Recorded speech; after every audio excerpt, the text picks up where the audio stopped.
raadiyoo sagalee walabummaa Oromiyaati. Raadiyoon sagalee walabummaa Oromiyaa karaa marsariitii independent oromiyaa.org torbanitti yeroo lama kan isiniif dhiyaatu amma jalqaba. Raadiyoon sagalee walabummaa Oromiyaa akeeka qabsoo kan saba Oromoo bilisaaf biyya Oromoo walab sirna dimokiraasii faqaan bulu deebisanii gadi dhaabuuf godhamu deeggara. Akeeka qabsoo kana babal'isuufis hojjeta. Birmadummaan Oromoo dafqa dhiigaaf lafee ilmaan Oromoon dhugooma jedhee amana. Dhaggeeffattoota isaas wareegama qaalii kanaaf kakaasuuf carraaqa. Kun raadiyoo sagalee walabummaa Oromiyaati.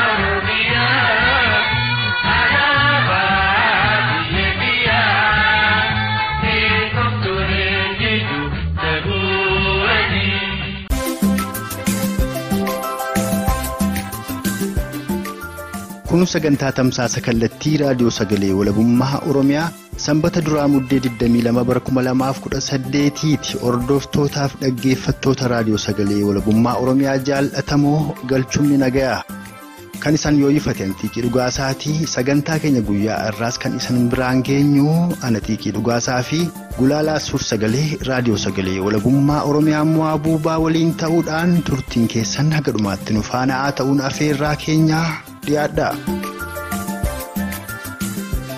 Yaarri sadii ta'ee dhufee Begii marsaa ture.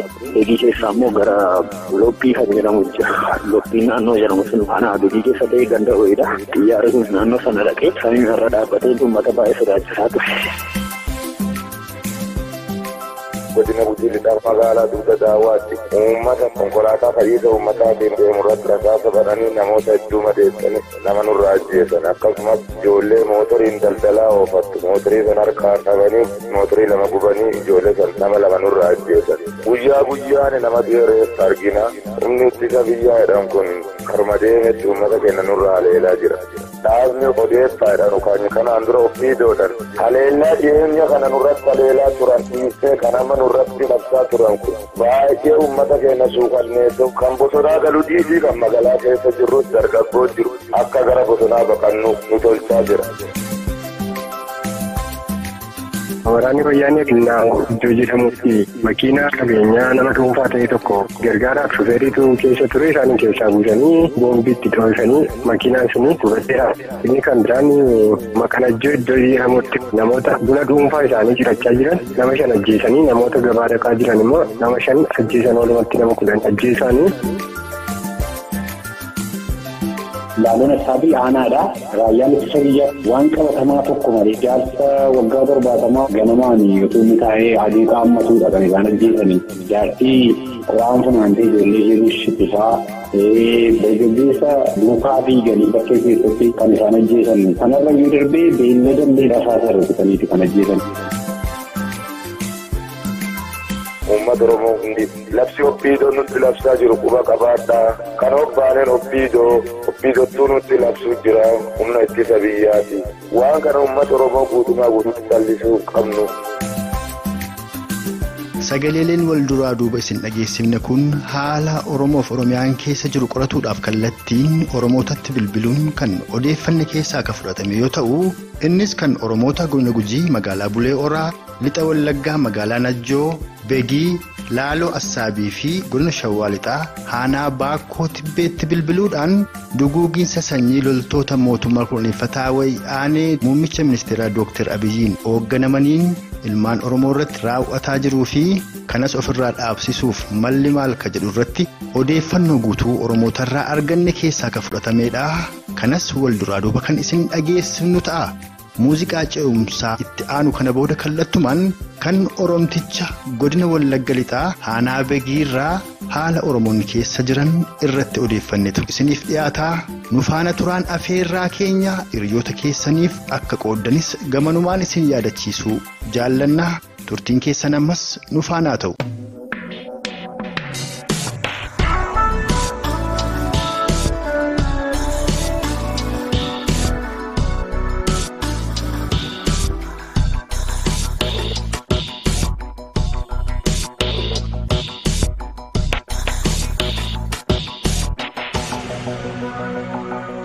kallattumaan waraana biyyattii keessatti gara gadii kanatti humna ol yaasuudhaan hoomaa waraanaa uummata caaluudhaan baay'ee yaaddoo guddaa keessa uummanni qixa hojiittis ta'e qixa daandiittis ta'e qixa waan haalli hunduu dhaabbatee jira. Yaaddoo uummataa kana irratti immoo Oromoo deebiitii gaarri sadii ta'ee dhufee Begiirra marsaa ture. Begii keessaa immoo gara Loppii kan jedhamu jira. Loppiin naannoo jedhamu sun aanaa Begii keessa ta'e ganda ho'iidha. Xiyyaarri kun naannoo sana dhaqee samii irra dhaabbatee uummata baay'ee sodaachisaa ture. Kanarraa kan ka'e uummanni walumaa gala sodaa guddaa keessa jira. Lollis immoo tureedha kan jedhamu waraana bilisummaa Oromoo fi loltoota mootummaa wayyaanee gidduutti aanaa Begii fi Gidaamii keessatti. Lolli saayitii kamiin dhaabbatee hin beeku. Lolli guyyaa hundumaadha. Haala ammoo mootummaan uummata irratti gochaa jirutu uummata yaaddeessaa jira. Amma kan inni gochaa jiru baay'inaan waraana bilisummaa Oromoo irratti utuu hin ta'in naannoo meeshaan itti dhugeetti uummata naannoo sanaa fixuudha. Waraanatti deemuu dhiiseetu uummata naannoo sanaa jirsuu barbaadeeti yaadisa. Manni namaa nafu, horiin namaa nafu, saawwi namaa naftu, lubbuun namaa nafu. Uummanni qabeenya isaa hundumaa akka ittiin gugaa jiru yoo namni jiru ta'e wanta karaarra jiru balleessa. Yeroo darbeemmaa ija keenya wanta agarree makiinaa namaa rasaasaan dha'aniifaa baadiyyaa keessaa immoo midhaan namaa lixanii midhaan namaa gugaa jiru wanti jiru guutummaan isaa uummata yaaddessee jira. Mee haala Oromoo fi Oromiyaa irratti keessumaa lixa Oromiyaa godina Qellem Wallaggaa fi Wallagga Lixa akkasumas ba'a Wallaggaa godina Irra Guduruu Wallaggaa fi godina Booranaa fi Gujii keessatti ta'aa jiru kana ilaalchiftee dhaamsa akkamii qabda uummata Oromoo bal'aaf? Uummanni Oromoo kana caalaa tokkummaan saasanii woboo wajjin tokkummaa godhatee diina kana ofirraa deebisuu qaba malee dudduubatti deebi'uu hin qabu. Garbummaa waggaa 150 gad nu deebisuu barbaadu malee isaan ol lukaasuu hin barbaadan. Kanaaf jennee tokkummaadhaan amma qixa hundumaatti jabaannee diinota keenya kana dura dhaabbachuu qabnu malee sodaachuu hin qabnu tokkummaadhaan itti deemuu qabna. Dhugaadhumatti Oromtichi lixa Oromiyaa godina lixa Wallaggaa aanaa Begiirraa haala achi jiru uummata Oromoo dhageessifte guddoon si galatoomfadhaa horii buli. Horaa bula.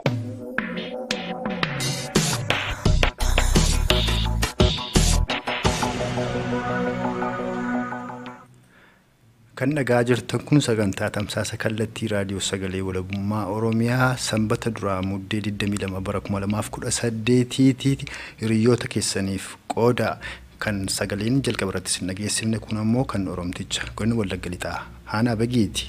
Egaan kan nuti odeeffanni kaleessa galgala xayyaarri sun kan isheen gara aanaa Begiitti deemtee uummata Oromoo shoror keessaa turtes jimaata jechuudha.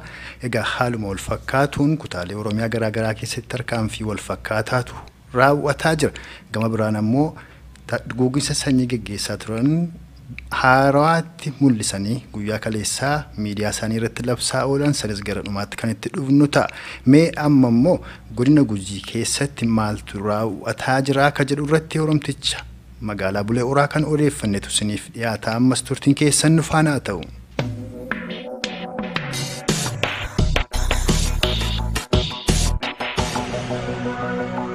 Godina Gujii keessatti akkuma lixa Oromiyaadhaa waraanatu geggeeffamaa jira. Bakka yuuttuu Oromoota Gujii butanii dhabamsiisaa jiru. Lollis immoo itti fufee jira. Warra butamee dhabame keessaa dargaggoon Oromoodhaa dhalataan godina Gujii kan Mangistuu Shifarraa jedhamu kanaan duras kan hidhaa ture. Guyyaa 2 dura butamee achi buuteensaa dhabamee jedhamame haala Mangistuu irraa ka'itii haaluma godina Gujii keessa jiru immoo uummata Oromoo dhageessisi.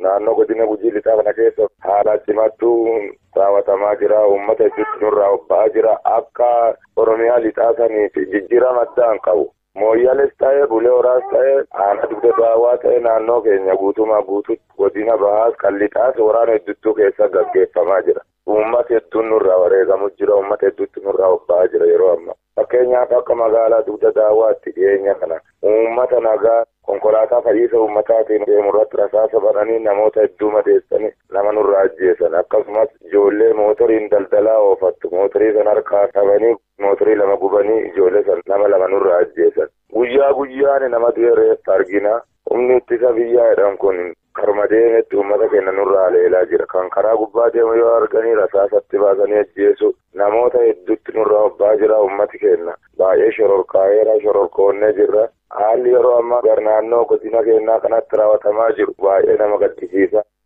Kan Oromootti dhaammadhu miidiyaan Itoophiyaa kan galgala kana dabarsaa ture dhaabni odeeffaadhaan yookaan kanaan dura oppiidoodhaan ibsa ejjannoon irratti labsee jira Oromiyaa keessatti karma fedheen tarkaanfiin fudhanna kan jedhu. Haleellaa dhiyeenya kana nurratti haleellaa turan dhiisee kan amma nurratti guyyaa har'aa labsaa turan kun baay'ee uummata keenya suukanneessa uummati keenya yaaddoo cimaa keessa galeen jira. Kan bosonaa galuu dhiisii kan magaalaa keessa jirrus dargaggoon jiru akka gara bosonaa baqannu nu tolchaa jira. Ibsa ejjannoo oppiidoon nurra baasaa jirtu kun uummata keenyaaf hin fuudhu uummata Oromoo guutuu soba jaraa kana dhagaa.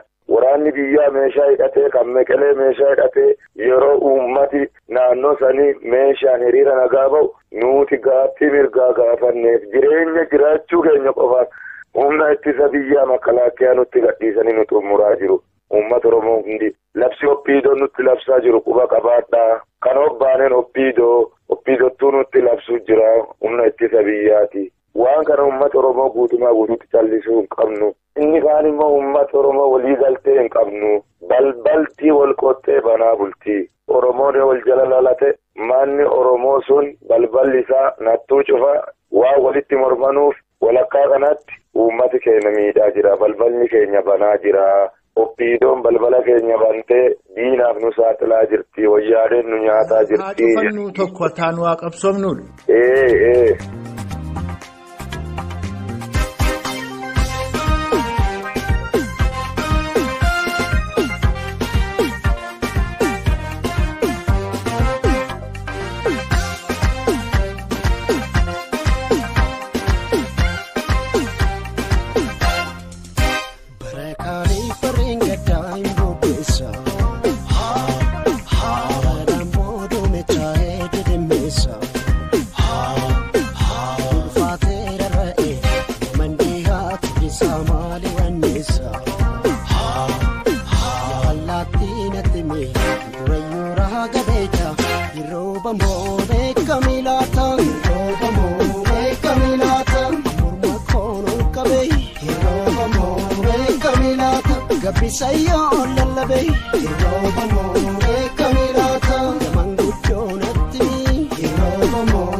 Egaan sagaleen ammas hin dhageessaa turre kan Oromticha Godina Gujii magaalaa Bulee Oraarraati odeeffanne kallattiin isin biraan geenyeedha. Akkuma dhageessan haanota Godina Gujii garaagaraa keessatti loltoonni mootummaa kunuunfataa wayyaanee muummicha ministeeraa Impaayera Itoophiyaa haaraa Dr. Abiyyiin durfaman ilmaan Oromoorratti tarkaanfii ajjeechaa gannoottan 27 darban raawwataa turan ammas bifa haaraaf jabeessanii kan itti dhufanii jiran ta'uu isaaniiti.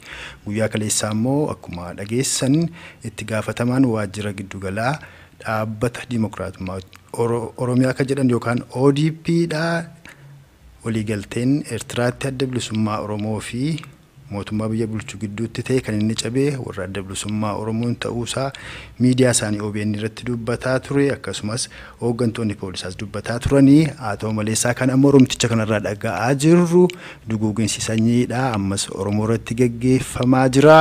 Mee kanatti aansuudhaan ammoo Godina Shawaa Lixaadhaa Aanaa Baakkoo Tibbee akkasumas aanota Godinichaa garaagaraa keessatti tarkaanfii ammeenyaa loltoota mootummaa kunuunfataa wayyaaneen fudhatamaa jiruu fi kaabinoonni oppiidoodha yookaan ODPdha uummata Oromoo walitti baasanii waraana bilisummaa Oromoo wooboo sinti sooraa jira eessa jiru bakka isaan jiran saaxilaa walis saaxilaa jechuudhaan uummata Oromoo kagirsaa jiran ta'uu isaanii dhageenye gamasitti bilbiluudhaan kan odeeffanne isin dhageessifnaa itti dhiyaadha.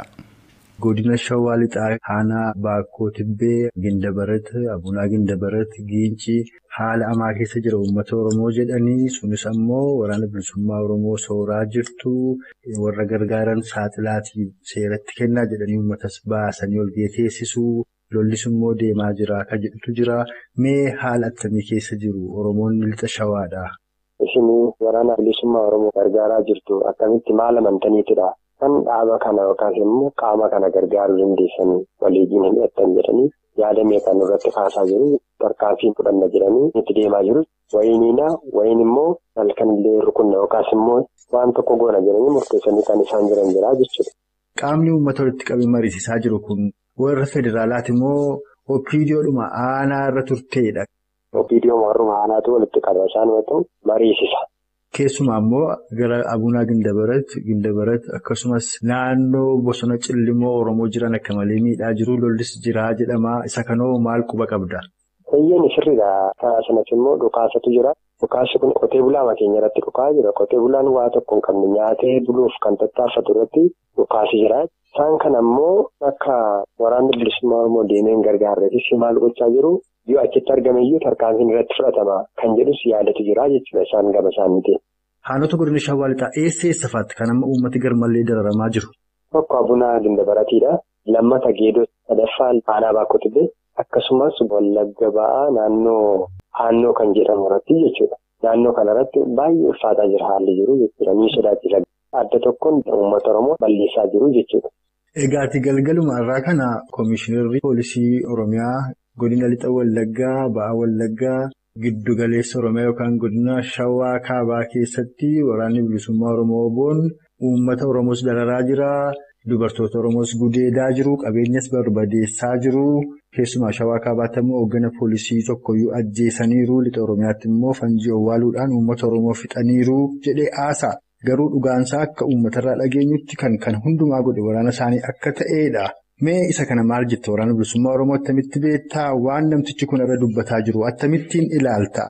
Dhugaa dubbachuuf yaa'u abaabaa fi yookaas immoo waraana bilisummaa Oromoo irratti haasa'uun isaanii har'aan waggaa 27 olidha kan isaanii irratti haasa'anii jechuudha. Siisteema uumanii garaan isaallee akka inni gargar ta'u yookaas immoo walirraa baqatu kan gochaa jiru isaanumaadha malee waraanni bilisummaa Oromoo dhugaadhaaf dhaabbataa, dhugaadhaaf deema, dhugaadhaaf qabsaa'e malee akka isaan akkas yaadan miti. Hunda isaayyuu ni beeknaa waraanni bilisummaa Oromoo akkamitti akka nas ga'eef hin beekamaa jechuudha. Wanti irratti dubbatamee hin jiru. Dubbii ofiima isaanii faffacaasaa jiru. Balaa guddaa kan fidaa jiru isaanumaadha jechuudha. Ammas waraanni bilisummaa Oromoo yakka kanas hin goone asumaa godhees hin beeku hin godhus. Inni yaada kana keessaallee hin qabu. Bilisaadhaan kamirraallee jechuudha. Isaan garuu uummanni akka inni jibbuuf yookaas immoo uummanni akka inni irratti haasa'uufiti yaada kana yaadaa jiru.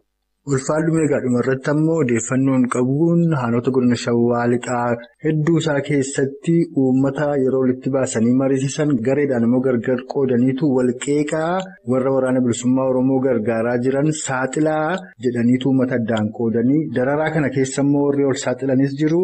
Itti dabalee immoo haanaattiyyuu uummanni akka wal qoodee walitti buutaasisaa akka jirantu jira jedhama. Isa kanarratti yaada kennu kenniitii Oromoon waliin ta'ee waraana bilisummaa Oromoo biratti akkamitti dhaabbatu qabaa akka jedhu irrattillee yaada kennu qoodiitii hin xumurra.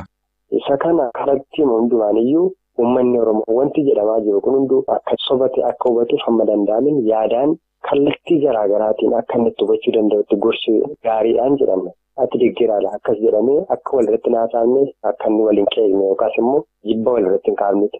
Maaliif adda tokkoon waraanni bilisummaa Oromoo didaadha yookaas immoo inni shororkeessaadha ammayyuu akkuma ilaalaa jirruttiyyuu uummatatti gaafa ibsan illee inni didaadha. Akkasuma mootummaa kanaajiinis waliin gallee jiru. Adda tokkoon walii galleerra kan jedhamus hin jira. Iddoo tokko tokkotti jechuudha. Kanaaf isa kana maal gochuu qabna? Bifa danda'ameen uummata kana yaadota jiran itti ibsinee akka inni walirratti hin dubbanne walis hin qeeqne gorsuun barbaachisaadha jechuudha. Warrumti ODP jedhanii aanaanii maqaa jijjiiran malee filas isaan hin jijjiiramne. Maqaama jijjiiratanii ka'anii yakka ofii isaanii uummata irratti uumanii balaa guddaa saaxiluuf akka isaan deeman ammuma ifatti ba'ee jira jechuudha. Isaan badii dalaguuf yoomitti illee duubatti hin deebi'anii jechuudha. Wanti irratti deebi'uu qabnu. Yoo ibsuma dheengaddaa dhaggeeffatte gaafa 12 haamtii waraana bilisummaa Oromoo sana ni to'annaa jedhanii gaafa makkalaayisaan dubbatu jechuudha. To'annaa keenya jala galchina isa booddee kan qabne hin qabna tarkaanfii mataa keenyaa hin fudhanna waraana irratti kan jedhudha amma yaadni isaan qabatanii deemaa jiranii jechuudha. Kun immoo abidda caaluu qabsiisuudha malee tasuma kun ta'uu hin danda'u. Abaaboo balleessina jechuun uummata Oromoo lafarraa balleessinaadha. Adda tokkoon gaaffii mirgaa gaafanne gaaffii mirgaatu gaafannu numarratti dhukaasi. Uummanni gaaffii mirgaa gaafachuu danda'a jedha gaafa miidiyaa irratti dubbatamu jechuudha. Wanti miidiyaa irratti dubbatamu wanti isaan lafatti godhan maaf gargartaa tokko waamtee gaaffii nuti ta'u jechuudha. Waliigalteen godhameera kana booddee dhukaasii hin jiru jedhamees dhukaasas dhaabee ture waraanni bilisummaa Oromoo kun jechuudha. Waliigalteen jiraa jedhame akkamittidha kan lafarraa harkifamee ji'a furguutu ammas kan keenya nuti duutu caalayyuu malee wanta gadi ta'e hin qabu jechuudha. Kallattii hundumaanillee ergaa waliigalleera jedhanii booddee miseensi keenya meeqa akka wareegame hundumtuu beeku. Adda tokkoon daariirraa ni dhukkisu. Kana tokko qaamuma isaaniitti kan deebi'ee achi ol dhukaasaa jiru jedhan akkuma yeroo darbee dubbatanii jiru irratti jechuudha. Kana jechuun isaan ammas maal gochaa jiru hiree Oromoo kana lammata deebitee akka isheen ol hin kaaneef harkaanfi sadhumaarra wanta jiran fakkaata jechuudha. Ammoo yeroo ilaalaa itti maaliif sanyii bubuusaadha bakka Jaarii irraan buqqisaa yookaas immoo lafa keenyarraa uummata qotee bulaa waa tokko qabu. Kan buqqisan irra deebisanii ofii isaanii immoo gara maalitti deemaa jiru uummata Oromoo lammata akka isheen ol hin kaaneef gadi balleessaa jiru jechuudha.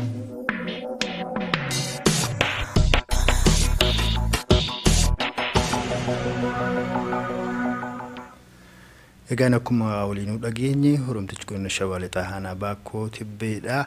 Haala Oromoonni godinichaa keessa jiran ilaalchifnee kan odeeffannedha. Innis kaabinoonni OPDOdha. Oromoo gandaa gandatti qoqqoodanii waraana bilisummaa Oromoo sintu nyaachisa sintu obaasa bakka isaan jiran saaxilaa jedhanii dararuutti dabalataan Oromootas akka malee miidhaa kan jiran ta'uu isaaniiti. Gama biraan ammoo itti Komishinara Poolisii Oromiyaa obbo Alamaayyoo Hijjikuu ka jedhamu guyyaa kaleessaa ibsa miidiyaa BBC kutaa afaan Oromoof kenne irratti waraanni bilisummaa Oromoo fanjii awwaalee uummata fixaa akka jiru bakkaa bakkattis uummata Oromoo gidirsaa akka jiruu fi wantoota kana fakkaatan kaasee maqaa waraana bilisummaa Oromoo maqaa WBO hadheessaa ture. Haa ta'u malee kan Oromoonni kutaalee Oromiyaa garaagaraa irraa odeeffannaa jirruuf nutti himaa jiran kan kanaan faallaa ta'edha. Waraanni bilisummaa Oromoo saamee kan hin beekne atee kan hin beekne lubbuu ilmaan Oromoodhaa du'arraa gidiraa koloneeffattoonni mootota Abashaa darbaniif kan amma irra jiru kun irraa hangaa jiru jalaa baasuudhaaf kan aarsaa kaffalaa jiran ta'uu isaaniiti kan isaan dubbataa jiran. Mee kanatti aansuudhaan ammoo godina Wallagga Lixaa Aanaa Najjootti bilbiluudhaan waan Oromtichi magaalaa Najjoodhaan nutti meesin dhageessifnaa itti dhiyaadha. Waraanni wayyaanee iddoo jedhamutti makiinaa qabeenyaa nama dhuunfaa ta'e tokko gargaaraaf shufeeriitu keessa ture isaanii keessaa buusanii boombiitti dhoofanii makiinaan suni gubatteera. Inni kan biraan maqaa Najjoo iddoo jedhamutti namoota buna dhuunfaa isaanii cirachaa jiran nama 5 ajjeesanii namoota gabaa dhaqaa jiran immoo nama 5 ajjeesan walumatti nama 10 ajjeesanii. Kan biraan biilaa jala boobinee iddoo jedhamu aariima namoota buna jiran sana irratti kaleessa raayyaa ittisa biyyaa irratti tarkaanfii fudhatanii jeneraala Weedduu reeffa waraana 2 fi kan madaa'anii nama 4 xiyyaara fidanii fe'anii deeman. Erga waraanni wayyaaneedha namoota buna ciran kana fixanii booda WBO'n dhufe tarkaanfii fudhate. Erga isaanii warra buna jiran uummata nagaa rukutaniiti tarkaanfii fudhate. Tarkaanfii fudhatame sanaan gaagaama attamiitu qaqqabe waraana wayyaanee irra? Waraanni wayyaanee galgala makiinaa ooraaliin reeffa isaanis madoo isaanis fe'anii bulchiisa magaalaa Najjootti gadi fidaniiru. Har'a ganama bariine jiranii sa'aatii 2 irratti dirree istaadiyeemii dhufanii qabatanii naannoo sa'aatii 5:15 irratti immoo xiyyaarri heelikooptarii jedhamu dhufee istaadiyeemii irra bu'ee fuudhee sokkuu isaatii qabatamaatti. Egaati waraanni wayyaanee kun akkuma beekamu hojiidhuma waraanni koloneeffattoota Abashaa darbanii godhaa jiru. Warri kaan immoo tarkaanfiima waraanni kun Oromoo irratti fudhataa jiru kanayyuu waan deeggaraa jiran fakkaatu. Mootummaan ammaa kun mootummaa keenyaa warra jedhantus jira. Haa ta'u malee erguma isaan aangootti dhufanii Oromoon ajjeefamee fi kan miidhame yoo yeroo warraaqsi gaggeeffamaa ture wal bira qabame kan amma ajjeefamaa jirutu irra caala. Mee akkamittiin ibsita mootummaa amma jiru kana? Mootummaan amma biyya bulchaa jiru kun hawaasa kootii keessatti dhaladhe keessatti guddadhe jedhee nama quuqama hawaasaa qabu fakkaata. Harka lafa jalaan naanneessi. Waraana 100,000 lakkaa'amu naannoo dhiyaa kanarratti gadi guuruunsaa baay'ee yaaddoo guddaa namatti naqaa. Yoo fageessanii ilaalanii gara fuulduraatti warra kanaatiin jiraachuu kan hin barbaanne illee ragaa qabatamaa taa'u. Yaada nuuf qooddeef maqaa dhaggeeffattoota keenyaan guddoon si galatoomfadha. Tole isinillee guddaa galatoomaa ulfaadha.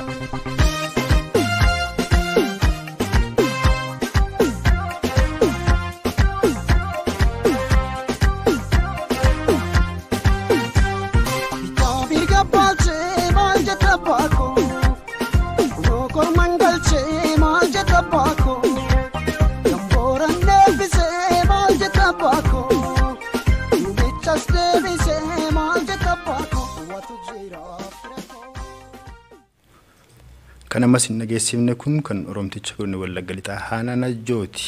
Innis taatee roobii darbee fi kamisa dheengaddaa Godina Wallagga Lixaa Aanaa Najjoo keessatti loltoota mootummaa koloneeffataa wayyaaneen ilmaan Oromoo irratti raawwatee fi tarkaanfii haloo baafannaa waraanni bilisummaa Oromoo WBO'n loltoota mootummaa kunuunfataa wayyaanee Dr. Abiyyiin durfamu irratti fudhateen hoogganni waraanaa tokko ajjeefamuu fi miseensonni kanneen du'anis jiraatu reeffi isaanis guyyaa kaleessaadha magaalaa Najjoo keessaa xayyaaraan gara Finfinneetti fe'amuu isaati kan inni dubbate.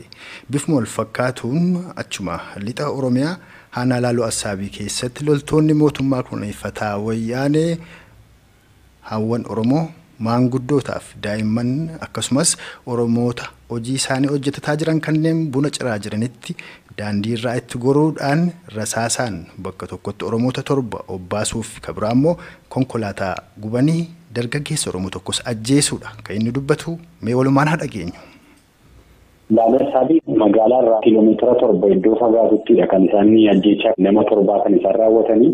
Nama 8 immoo achirraati kiiloomeetira 7 kan gadi fagaatu iddoo Laacaatii beekumaa kan jedhamutti konkolaataa tokko karaa irratti gubanii dargaggeessa tokko immoo achitti kan ajjeesan. Yaayama ittisa biyyaatiinidha kan uummata kanarra ga'e ajjeechaan kun. Uummatuma keessa deemanidha kan isaan ajjeechaa irratti raawwatan.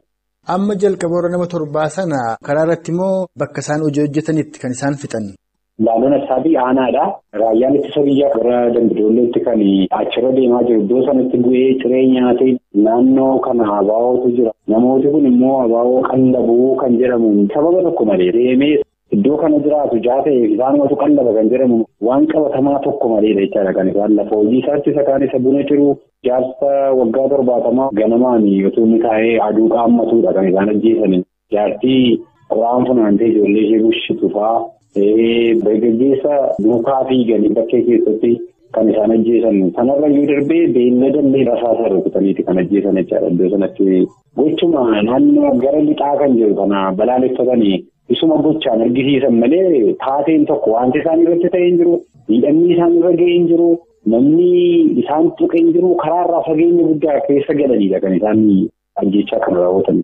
Kun itti yaadamee dhumu kanuma ka'aniifidha kan isaan hojjetan. Baay'ee dhaadataa turanii tarkaanfii akka naasisuutti iddoo sanatti kan jalqaban malee waanuma miidiyaadhaanis harka lafa jalaatiinis bukkee qabanii haasa'anidha.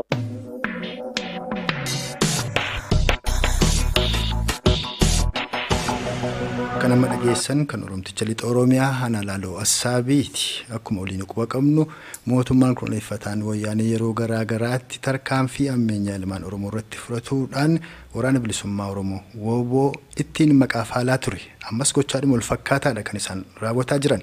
Guyyaa kaleessaas kan karaa miidiyaa isaanii darbaa ture gochaadhuma wal fakkaatuudha. Haa ta'u malee kan Oromootarraa dhaga'aa jiru tarkaanfii ammeenyaa kan ilmaan Oromoo irratti raawwataa jiruuf kan Oromoo obbaasaa jiru loltoota mootummaa kunuunfataa wayyaanee ta'uu isaaniiti. Kabiraan ammoo godina lixa Wallaggaa aanaa Begii naannoo Qashmaandoo fanjii awwaaluudhaan ilmaan Oromoo erga obbaasanii booda sanas kan raawwate waraana bilisummaa Oromoo WBOdha jechuun maqaa xureessaniiru. Haa ta'u malee gochaa sana kan raawwate qabatamaatti loltoota mootummaa kunuunfataa wayyaanee ta'uu isaaniiti kan Oromtichi achirraa odeeffanne dubbanne. Kabiraan ammoo guyyaa kaleessaadhaa galgala toora sa'a 2:3 gidduutti godina Orroo Guduruu Wallaggaa aanaa Shaambuu magaalaa Shaambuu keessatti qaamonni mootummaa kunuunfataa wayyaanee fanjii qabatanii magaalaa san seenanii turan qeerroodhaan to'atamuu isaaniiti kan dhageenye. Haa ta'u maleessaa gamasitti bilbilee odeeffatuudhaaf hin milkoomne. Yoo arganne kan isiniif dhiyeessinu ta'a. Mee kan godina Wallagga lixaa aanaa Begii naannoo Qashmaandootti ta'ee ilaalchifne kan Oromticha odeeffanne isin dhageessifna. Raayyaan ittisa biyyaa taarikuu adda addaa dalagee naannoo Begii Qashmaandoo iddoo jedhamutti illee fanjii dho'isuudhaan lubbuu isaanii balaafatee nama 10tu du'ee jedhama. Malee nama 8 qofaatti isaanuma ta'uu waalee namni ijaan arge jira. Kun raayyaan ittisa biyyaa fanjii karaarra awwaalanii hawaasa dhimma isaa gabaa jaallatu. Inni kaan rakkina mataa isaatiif deemmatu, inni kaan kan mana qorichaa dhaqu jiraachuu danda'a. Hawaasa dhimma isaa bahee galaa jiru fanjii itti dho'isuudhaan akka waan WBO'n hawaasa miidhuudhaaf jedhee fanjii awwaaleetti gara WBO'tti naannessuu isaanii baay'ee nama qaanessa. Kun waan irratti beekamudha. WBO'n takkaas kana dalagee hin beeku godhu. Waraanni bilisummaa Oromoo waan hawaasa mufachiisu jibbisiisu godhees hin beeku gara fuulduraattis hin godhedhamee yaadamu.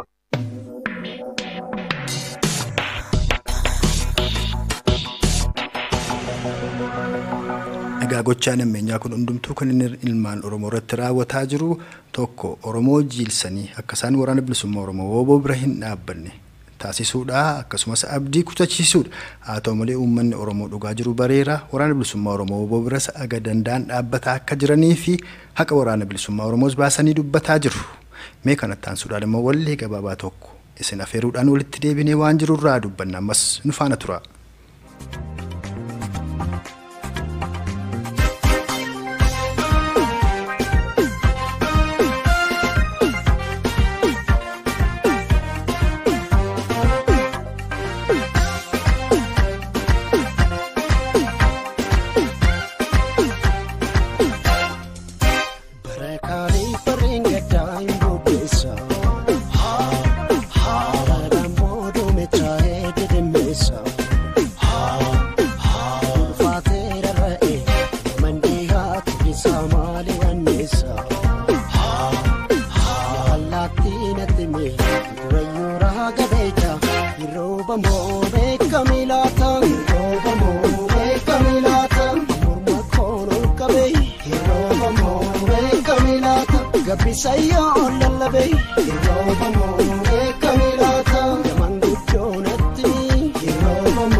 Egaan wanti dagatamuu hin qabne ilmaan Oromoo guutummaa Oromiyaa keessa jiran haraada warraaqsaa qabaatanii miti kan isaan warraaqsa gaggeessaa turan ammas Oromiyaa kutaa garaa garaa keessatti kan mormiitti dhufanii jiran. Sababni isaan mormii gaggeessaa jiraniif biyya isaanii Oromiyaatu koloneeffatame mirga namummaas sarbaman kan isaanii saamaman. Sanas bakka itti deeffatuudhaaf qabsootu barbaachisa. Itoophiyaan Impaayera afaan qawween ijaaramteedha. Mootonni Impaayera ijaarratanii agammatti jiranis warra afaan qawweetti amananidha. Biyyi Oromiyaan koloneeffattoota mootota Abashaa yookaan Impaayera Itoophiyaa jalaa bilisoomuudhaaf yookaan walaboomuudhaaf kan barbaachisu qawweedha. Sanammoo waraana bilisummaa Oromoo tumsuudhaan ka beekumsa qabu beekumsaan kan maallaqa qabu maallaqaan waan danda'aniin bira dhaabbatamee galma qabsoo walabummaa Oromiyaaf bilisummaa Oromoo akkasumas mootummaa birmaduu dhaabbatuuf namuu ga'ee mataasaa aba'u jechuu jaallannaa turtii nu faana qabaattaniif oraabulaa kanarraa armarratti obbaafneerraa wallee kana safeeruun nagaa kana sitti dhaammatu ani xiiqii dhugaasaati gulaalaan suur sagalee mo'abuu baasna faana jiraa walleen itti fufaa.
gadi ilaalu karran cufee bule saaqee gubbaayu meechi dukkana jala kurriitu walgaana dinqaa hangaasuutu ifa loon abbaa korro basuufa roob nambaari kunkuufa roob nambaari kunkuufa saanama roob nambaari kunkuufa kinkumkuma roob nambaari kunkuufa malkamuune roob nambaari kunkuufa godiyyanne roob nambaari kunkuufa loon abbaa korro basuufa roob nambaari kunkuufa.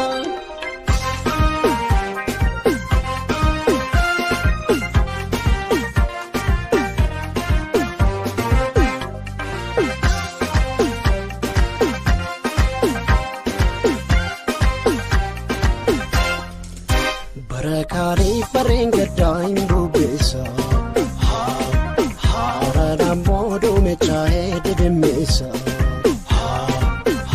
dulfaatee rarra'ee namandee haatu isaa maali wanneessa